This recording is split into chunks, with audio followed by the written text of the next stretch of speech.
जय श्री कृष्णा। राधे राधे। गीता जी का 17वां अध्याय सुना रहे हैं। कोई भूल हो तो माफ करना।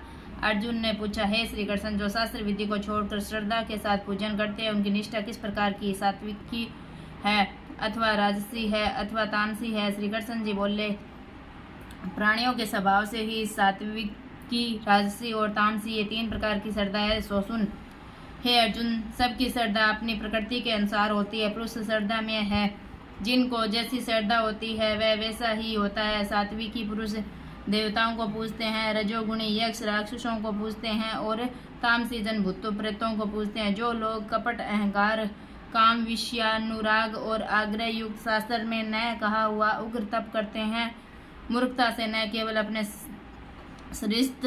शरीरस्थ आत्मा को बल्कि मुझे भी कष्ट देते हैं, उन्हें निश्चय पूर्वक आसुरी जानिए। प्रत्येक को 3 प्रकार के हार प्रिय है।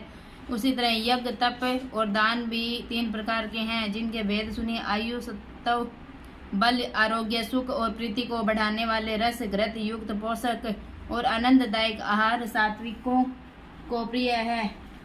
कड़वे, खट्टे, नमकीन, गरम, तीखे, रूखे और चरपरे तथा दुख, शोक और रोग जनक भोजन राक्षसी लोगों को प्रिय है। पैरों का रखा हुआ अनिरस, दुर्गंध युक्त, बासी, उच्छिष्ट, अपवित्र भोजन तामसी लोगों को अच्छा लगता है। यह करना ही है ऐसा मन को दृढ़ करके फल की इच्छा बिना विधि पूर्वक जो किया जाता है वह सात्विकी है। हे भारत, श्रेष्ठ फल की कामना से और लोक दिखावे के लिए जो यह किया जाता है उससे राजसी जानो, और शास्त्र विद्या से हीन, अनुदान रहित, मंत्रहीन और बिना श्रद्धा के किया हुआ यज्ञ तामस कहलाता है। ये देवता व दिव्य गुरु और विद्वान इसका पूजन पवित्रता, सरलता, ब्रह्मचर्य और अहिंसा का आचरण करना, शारीरिक तप और जिस वाक्य से किसी का दिल न दुखे, सत्य, प्रिय, हितकारी भाषण, स्वाध्याय का अभ्यास, वाचिक तप और मन की प्रसन्नता, चित्त की शांति, मौन, आत्म निर्भय और निष्कपट रहना, यह मानसिक तप है।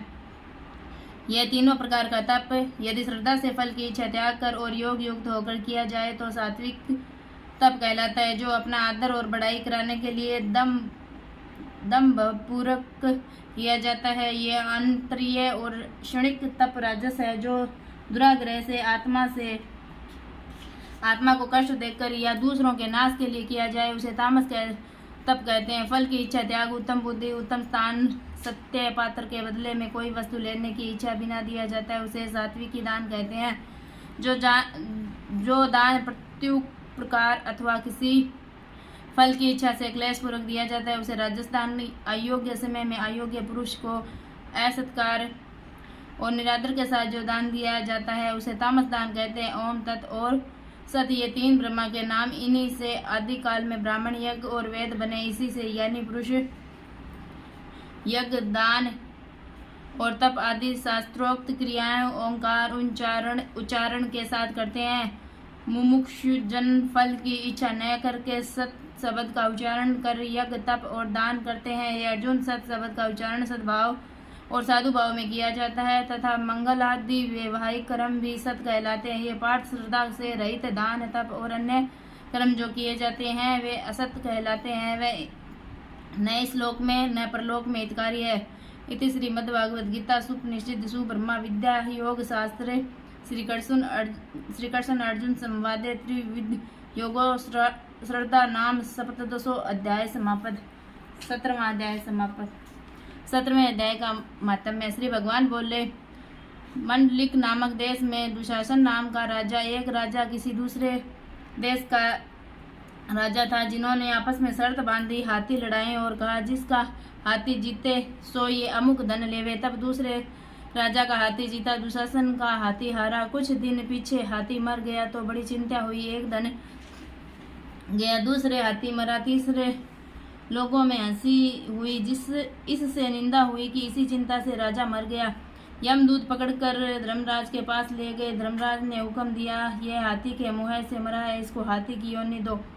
हे लक्ष्मी, राजा दुशासन संगलदीप में जाकर हाथी हुआ और वहाँ उस राजा के बहुत से हाथी थे, जिनमें वह भी था। उसमें पिछले जन्म की खबर थी। मन में बारंबार ये पछतावे कि मैं पिछले जन्म में राजा था, अब हाथी हुआ हूँ। बहुत रुदन करे, खावे पिए कुछ नहीं। इतने में एक साधु आया जिसने राजा को यह श्लोक सुनाया। राजा बड़ा प्रसन्न हुआ और बोले, हे संत जी, कुछ मांगो।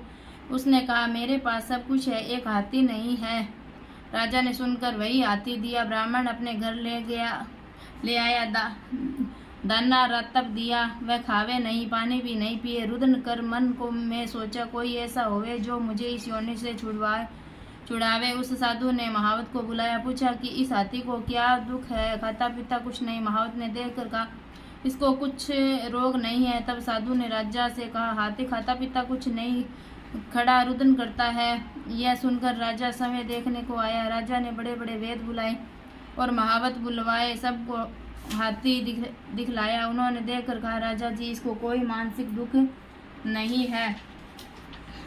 मानसिक दुख है, देह का कोई दुख नहीं है। तब राजा ने कहा, हाथी तू ही बोल, तुझे क्या दुख है? परमेश्वर की शक्ति से मनुष्यों की भाषा में हाथी ने कहा, राजन तू बड़ा धर्मज्ञ है, मैं ब्राह्मण भी बड़ा बुद्धिमान है। इसके घर का अन्न जो खावे बड़ा धर्मज्ञ हो, मुझको क्या मिले? तब साधु ने कहा, हे राजा, अपने हाथी फेर। राजा ने कहा, दान दिया है, मैं न फेरता, यह हाथी मेरे यहाँ जीवे। तब हाथी ने कहा, हे संत जी, तू मत सोचे, तेरे घर में कोई गीता की पोथी हो, तू मुझे 17वें अध्याय का पाठ सुना। तब उस साधु ने ऐसा किया। हे लक्ष्मी, 17वां अध्याय सुनते ही तत्काल हाथी की देह छूटी और देवदेह पाकर वैकुंठ को 17वें अध्याय का महात्म्य समाप्त। जय श्री कृष्णा। राधे राधे।